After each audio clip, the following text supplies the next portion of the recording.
အားလုံးပဲတခင်ယေရှုခရစ်တော်နာမတော်နဲ့မင်္ဂလာပါဒီကနေ့မှာတော့ဖိတ်ခဲ့ခြင်းနဲ့ဆက်လေးကတော့မနေ့တွေတုန်းကလည်းကျွန်တော်အရာလေးတို့ပြင်လေပြီးစီခြင်းနဲ့ဝိညာဉ်မီးတွေကကူးဆက်တတ်လားပေါ့နော်ကျွန်တော်ဝိညာဉ်မီးတွေကူးဆက်တတ်လားဆိုတာလေးကိုကျွန်တော်မြေခွန်းလေးနဲ့ဆိုရင်အဲ့ဒါလေးကိုကျွန်တော်က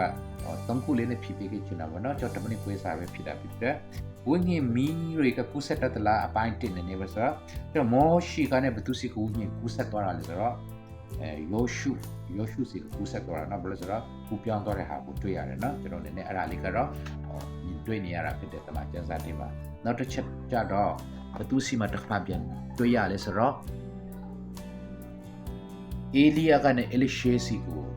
ကူးဆက်သွားတာမြင်နေရတယ်အဲ့ဆိုရင်ကျွန်တော်ပြန်လေးပြီးဆင်ခြင်ကြည့်အောင်ကျွန်တော်ဓမ္မဟောင်းကျမ်းထဲမှာတော့ဒါလေးက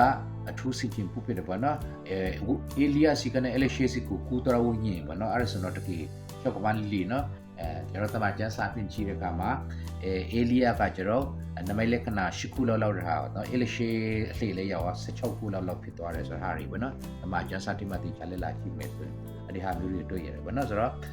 မောရှိရဲ့ပုံစံတစ်မျိုးအပြင်ဘုရားကလောက်သလိုသူစီကလည်း lesson ကန်သွားတယ်ယောရှုထဲမှာတော့ကြောက်ကမလီလီနော်ခန္ဓာတီကိုတိုက်တဲ့အခါမှာသူ့ရဲ့ခေတ်ကာလထဲမှာပုံကန်တဲ့သူတွေမရှိဘူးနော်ထာဝရဘုရားကိုပဲဘုပြုကူပွေသွားလာဒါကိုတွေ့မြင်နေရတယ်ဒါလေးကိုလည်းစီကျင်စရာနဲ့ဟောအပြည့်တိုက်တွန်းလိုက်ပါရရစီတမ်းမှာဖြစ်သွားပြီပါစေ